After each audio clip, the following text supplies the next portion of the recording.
Hello friends, life MPSC YouTube चॅनलवर तुमचं स्वागत आहे. बघा मित्रांनो, या व्हिडिओमध्ये आपण डिस्कस करणार आहे संयुक्त पूर्वपरीक्षा गट ब 2020मध्ये जो पेपर झाला होता त्यामध्ये अर्थशास्त्र आणि भूगोल या दोन विषयाचे जे प्रश्न विचारले होते तर त्या संदर्भात आपण या ठिकाणी डिस्कस करणार आहे. नेमकं ते प्रश्न आले कसे किंवा ते प्रश्न कोणत्या टॉपिक्सवर आलेले आहे, आयोगाने या पेपरमध्ये कोणत्या टॉपिकला जास्त वेटेज दिलं आहे, ठीक आहे, आणि सिलेबसमध्ये हे टॉपिक कुठं कुठं आहेत तर ते आपण सर्व यामध्ये बघणार आहे. सो स्टार्ट करूया.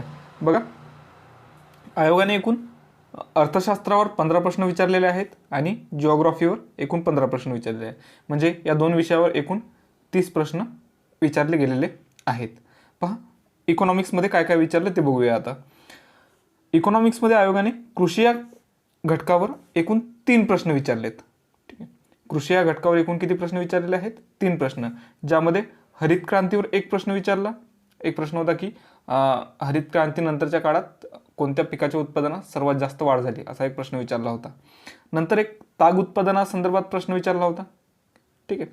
देन कृषी विकास योजना, mission for integrated development of horticulture आणि नॅशनल फूड सिक्युरिटी मिशन, हे 3 घटक मिळून एक प्रश्न विचारला होता. ठीक आहे. सो जनरली या 3 घटकावर आत्तापर्यंत आयोगाने मेन्समध्येच प्रश्न विचारला. हे जे 3 घटक आहे, एक कृषी विकास योजना, नंतर mission for integrated development of horticulture आणि नॅशनल फूड सिक्युरिटी मिशन, यावर आत्तापर्यंत राज्यसेवा मेन्सलाच प्रश्न आलेले आहेत. पूर्वपरीक्षेमध्ये आत्तापर्यंत यावर प्रश्न आले नाही, पण 2020च्या गट ब मध्ये पहिल्यांदा यावर प्रश्न विचारला गेला. सो कृषी संदर्भात असणाऱ्या योजनासुद्धा करणे आपल्यासाठी खूप आवश्यक आहे.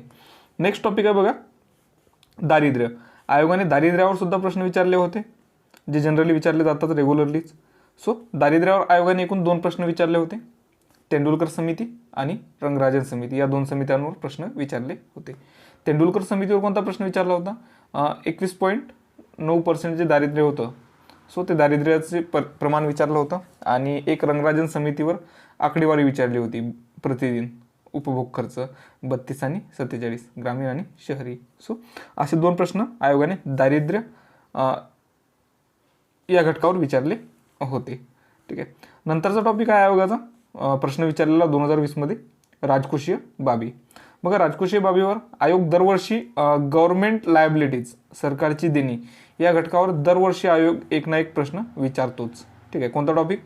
Government liabilities. आणि जर आपण PYQ व्यवस्थित केलेले असतील आणि अवांतर जर वाचन असेल तर आपण हा प्रश्न सोडू शकतो. ठीक आहे. देन राजकोषीय बाबीमध्ये आयोगाने आणखी एक दुसरा प्रश्न विचारला होता. तो प्रश्न असा होता की 14व्या वित्त आयोगाने FRBM कायदा जो आहे, fiscal responsibility and budget management act, so त्या ॲक्टचं नाव काय दिलं होतं 14व्या वित्त आयोगाने, तर तो एक प्रश्न विचारला होता.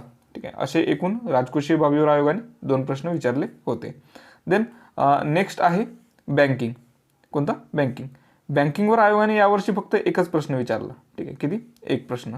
जनरली आत्तापर्यंत आयोग ट्रेंड होता आयोगाचा की बँकिंग या घटकावर आयोग 3 ते 4 प्रश्न विचारायचा. आणि यामध्येही मौद्रिक धोरण, तसेच जे काही बँकेचे साधनं आहेत, जसे बँक रेट, परत रिव्हर्स रेपो रेट, नंतर मार्जिनल स्टँडलिंग फॅसिलिटी रेट, परत मागच्या वर्षी जो प्रश्न विचारला होता आपला बेस रेट, अशा प्रकारच्या घटकावर आत्तापर्यंत प्रश्न विचारले जायचे आणि जे जनरली रेग्युलर टॉपिक होते ते. परंतु यावेळेस काय केलं आयोगाने? पेमेंट बँकवर प्रश्न विचारला. ठीक आहे. थोडा ऑड टॉपिक, बँकिंगमध्येच पण ऑड टॉपिक. सो हा एक प्रश्न विचारला होता आयोगाने बँकिंगवर. नेक्स्ट आहे ग्रामीण विकास. ठीक आहे. हा टॉपिक जो आहे ग्रामीण विकास, आपल्याला सिलेबसमध्ये तसा मेन्शन केलेला नाही आहे, बट दरवर्षी ग्रामीण विकासावर एक ना एक प्रश्न असतोच आणि तो जनरली योजनांवरच असतो. सो ग्रामीण विकासामध्ये आपल्याला 2 योजना विचारल्या होत्या. एक नरेगा विचारली, डेट विचारली होती त्याची, आणि भारत निर्माण, त्याचे जे काही 5-6 पिलर्स आहेत भारत निर्माणचे ते. सो असे 2 प्रश्न विचारले होते आयोगाने ग्रामीण विकास या घटकावर. नंतर आहे भारतीय अर्थव्यवस्था. म्हणजे भारतीय अर्थव्यवस्थेसंदर्भात काही विधान दिले जातात, जसं 1951 मध्ये प्राथमिक क्षेत्राचा वृद्धिदर काय होता, किंवा GDPमध्ये हिस्सा किती होता, कामगारांचा हिस्सा त्यामध्ये किती होता, अशा प्रकारचे प्रश्न विचारले जातात.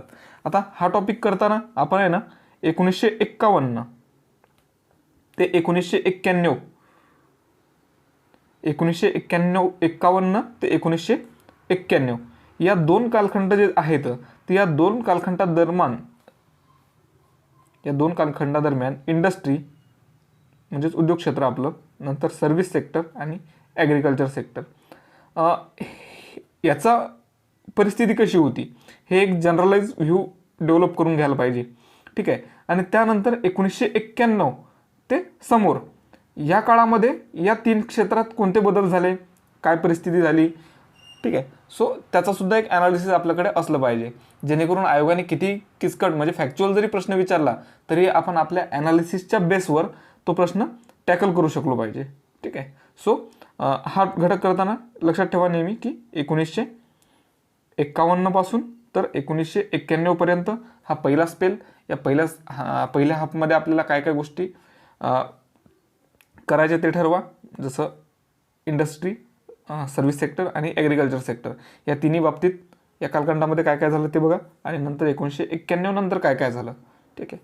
सो नेक्स्ट टॉपिक आहे आयोगाने विचारलेला 2020 व्यापार.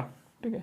आणि जनरली व्यापारावर दरवर्षी प्रश्न असतो. ते एक तर एक्सपोर्टवर विचारलं जातं की पहिले 5 देश कोणते, नाहीतर इम्पोर्टवर विचारलं जातं पहिले 5 देश कोणते ज्याला जास्त इम्पोर्ट केलं जाते, किंवा सर्वात जास्त इम्पोर्ट होणारे वस्तुगट कोणता, किंवा सर्वात जास्त एक्सपोर्ट होणारा वस्तुगट कोणता. ठीक आहे. किंवा सर्वात जास्त व्यापार भागीदार कोणता. अशा पद्धतीचे या घटकावर प्रश्न येतातच. ठीक आहे. सो यावर्षीसुद्धा आला. नंतर बघा आयोगाने यावेळेस जनरली जे मेन्सला विचारला जातो WTO, तर WTO हा टॉपिक मेन्सला विचारला जातो, STI मेन्स किंवा राज्यसेवा मेन्स. ठीक आहे. बट यावेळेस काय केलं आयोगाने, WTOचं एक तत्व विचारलं प्रिलिम्समध्ये. ठीक आहे. आणि नंतर ऑक्सफॅम रिपोर्ट विचारला होता, हा करंट बेस झाला, आणि लोकसंख्या धोरण असे एकूण 3 प्रश्न विचारले होते ऑदरमध्ये. ठीक आहे. सो जर एक आपण ॲनालिसिस बघितलं याचं, तर आपल्या असं लक्षात येईल की एकूण हे 3 प्रश्न, हे 2 प्रश्न, हे 2 प्रश्न, हे 1 प्रश्न, हे 2 प्रश्न, जवळजवळ 12 ते 13 प्रश्न आयोगाने जो सिलेबस दिलेला आहे त्या सिलेबसवरच विचारलेले आहेत.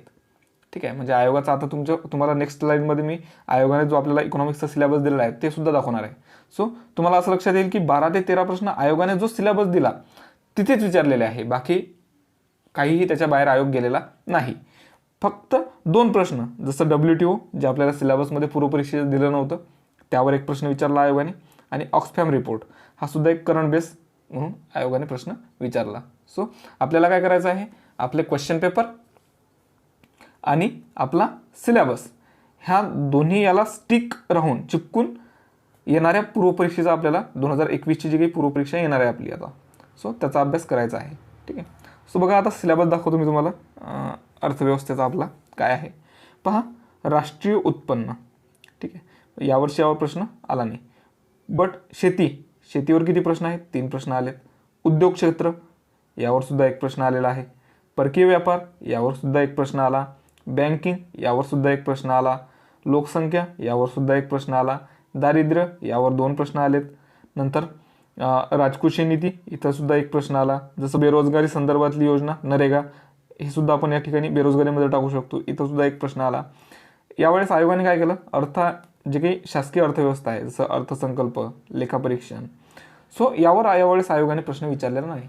परंतु आत्तापर्यंत ज्या एक्झाम झाल्या आपल्या 2019 पर्यंत पूर्वपरीक्षा, तर त्यामध्ये अर्थसंकल्पीय बाबींवर एक प्रश्न कन्फर्म असायचा, बट यावेळेस विचारलेला नाही. ठीक आहे. सो आपल्याला काय करायचं आहे, जे टॉपिक सिलेबसमध्ये आहेत तेच करायचे, फक्त करताना थोडीशी डेप्थ त्याची वाढवायची आहे. आणि जो दारिद्र्य हा टॉपिक आहे, तर दारिद्र्य या टॉपिक संदर्भात आपल्याला काय करायचं आहे, थोडं डीप जायचं आहे. डीप म्हटल्यापेक्षा आपण फॅक्च्युअल.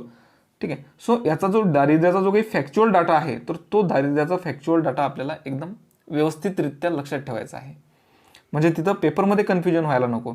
जसं 2 प्रश्न विचारले होते आपले रंगराजन समिती आणि तेंडुलकर समितीचा, तर ते प्रश्न होते खूप इझी, बट त्यामध्ये कन्फ्युजन होण्याचे खूप चान्सेस होते आणि बऱ्यापैकी जणांचे चुकले सुद्धा. ठीक आहे. सो ही गोष्ट लक्षात असते. आता बघूया आपण आपला नेक्स्ट विषय. नेक्स्ट विषय आहे भूगोल. बघा, भूगोलामध्ये आयोगाने एकूण 15 प्रश्न विचारलेत. ठीक आहे. आणि भूगोलामध्ये आयोगाने फार काही ट्रेंड बदललेला नाही आहे. जनरली जे प्रश्न म्हणजे ज्या घटकावर आयोग पहिले प्रश्न विचारायचा त्याच घटकावर यावेळेस सुद्धा प्रश्न विचारलेत. फक्त प्रश्नांची लेवल जी आहे ती काय केली आयोगाने यावेळेस वाढवली. ठीक आहे. म्हणजे आत्तापर्यंत थोडे वन सेंटेन्स प्रश्न जास्त राहायचे, बट 2020मध्ये काय मल्टी स्टेटमेंट प्रश्नांची संख्या वाढवली. ठीक आहे. आणि त्याचबरोबर क्रमाने लावा. ठीक आहे. हे सुद्धा प्रश्न आयोगाने यावेळेस वाढवले. आता पहा, बघूया आपण आयोगाने काय काय विचारलं जिओग्राफीमध्ये. पहिला टॉपिक आहे लोकसंख्या. तर यावर्षी आयोगाने लोकसंख्या या घटकाला सर्वात जास्त महत्त्व दिलं भूगोलामध्ये. पहा, एकूण 4 प्रश्न विचारले आयोगाने लोकसंख्येवर. एक, सर्वाधिक ST लोकसंख्या असलेलं राज्य म्हणजे अनुसूचित जमातींची लोकसंख्या कोणत्या राज्यामध्ये सर्वात जास्त आहे, तर ते एक राज्य विचारलं होतं.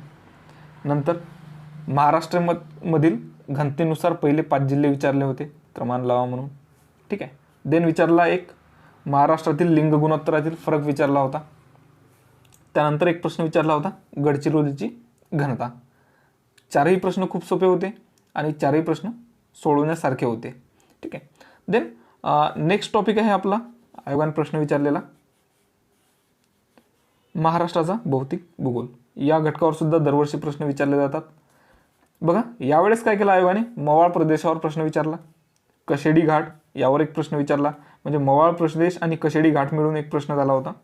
नंतर दरकेसा टेकड्यावर एक प्रश्न विचारला आणि घाटांचा क्रम इथे एक प्रश्न विचारला.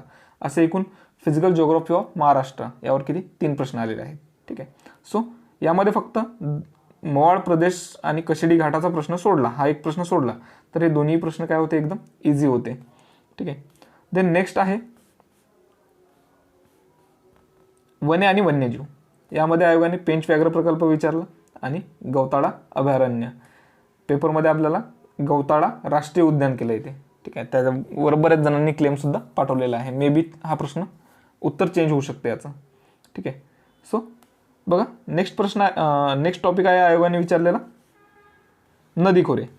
सो नदीखोऱ्यावर सुद्धा दरवर्षी प्रश्न विचारला जातो, बट यावर्षी ज्या प्रकारे प्रश्न विचारला त्या प्रकारे प्रश्न आत्तापर्यंत विचारला गेला नाही प्रिलिम्समध्ये. सो तापी नदी खोऱ्यामधील नद्या ज्या होत्या ते क्रमाने लावायला सांगितले होते आपल्याला. सो हा सुद्धा प्रश्न खूप ट्रिकी होता. नंतर आहे खनिजे आणि विद्युत निर्मिती. या घटकावर सुद्धा रेग्युलरली प्रश्न येतात, परंतु आणि यावेळेस सुद्धा आलेत. ठीक आहे. आणि प्रश्न खूप सोपे होते दोन्ही. औष्णिक विद्युत केंद्र आणि त्यांचे जिल्हे दिले होते, त्यांच्या जोड्या लावा, आणि आयन ओर दिला होता. सो यावर सुद्धा बरेच जणांनी क्लेम पाठवला आणि हा सुद्धा प्रश्नाचं उत्तर चेंज होऊ शकते. हेमॅटाइट मॅग्नेटाइटचा जो प्रश्न होता, सो तो प्रश्न या ठिकाणी विचारलेला आहे आयोगाने. नेक्स्ट आहे भारताचा भूगोल. आयोगाने भूगोलावर प्रश्न विचारताना एक चेंज केलेला आहे यावेळेस. भारताच्या भूगोलावर एकूण 3 प्रश्न विचारलेत आयोगाने. ठीक आहे. आणि तिन्ही प्रश्न थोडे कठीण होते. पहिला प्रश्न सिंधू करार, जो 1960चा सिंधू करार आहे, आणि या कराराअंतर्गत जी आपली सिंधू नदी आहे, तर सिंधू नदीचे पाण्याचे हक्क पाकिस्तान आणि भारत या 2 देशादरम्यान वाटप झाले. तर भारताला सिंधू नदीच्या 3 उपनद्या रावी, बियास आणि सतलज या 3 नद्यांचं पाणी वापरण्यास पूर्णपणे परवानगी आहे. आणि पाकिस्तानला सिंधू, झेलम आणि चिनाब या 3 नद्याचं पाणी वापरण्यास पूर्णपणे परवानगी आहे.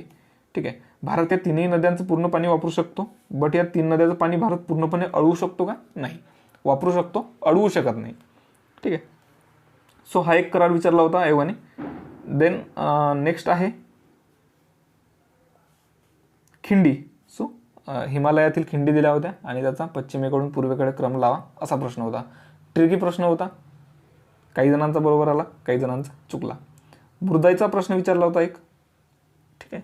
सो मृदेचा प्रश्न हा थोडा इझी प्रश्न होता आणि बऱ्याच जणांचा बरोबर सुद्धा आला. सो भारताच्या भूगोलावर हे 2 प्रश्न थोडे आयोगाने यावेळेस ट्रिकी बनवले होते. ठीक आहे. म्हणजे आता या सर्व ॲनालिसिसवरून आपल्याला एक गोष्ट लक्षात येईल की भूगोलाचा जेव्हा अभ्यास करणार आहे आपण आता येणाऱ्या एक्झामसाठी, तर आपल्याला जे टॉपिक आत्तापर्यंत आपण करत आलेलो आहोत तेच करायचे आहेत, फक्त डेप्थनेस थोडी वाढवायची आहे. जसं कशेडी घाट या ठिकाणी बरेच जणांचं कन्फ्युजन झालं, नेमकं कशेडी घाट आहे कुठं. ठीक आहे. सो हे घाटबिटं व्यवस्थित करावं लागणार आहेत आपल्याला. ठीक आहे. नंतर जसं भारताच्या भूगोलावर जनरली कंबाईनचा अभ्यास करताना आपण लक्ष देत नाही. सो त्यावर सुद्धा यावेळेस आपल्याला लक्ष द्यायला लागणार आहे. नंतर खिंडी वगैरे एकदा बघून घ्यायला पाहिजेत. ठीक आहे. बस बाकी तर काही नाही आहे. सर्व रेग्युलर टॉपिक आहेत आणि त्यावरच आयोगाने यावेळेस प्रश्न विचारले होते. आय होप तुम्हाला व्हिडिओ आवडला असेल. व्हिडिओ आवडल्यास नक्की शेअर करा, लाईक करा आणि सबस्क्राईब करा आपल्या चॅनलला. यानंतरचा व्हिडिओ राहणार आहे आपला मॅथ रिझनिंगवर. 2020चा जे कंबाईनमध्ये मॅथ रिझनिंग आलं होतं, सो त्यावर आपण डिस्कस करूया. एकूण 15 प्रश्न होते मॅथ रिझनिंगचे आणि त्या 15पैकी 13 प्रश्न सॉल्व करण्यासारखे होते. ठीक आहे. सो ते कसे सॉल्व करायचे होते, इझी होते, कठीण होते, ते आपण नेक्स्ट व्हिडिओमध्ये बघूया.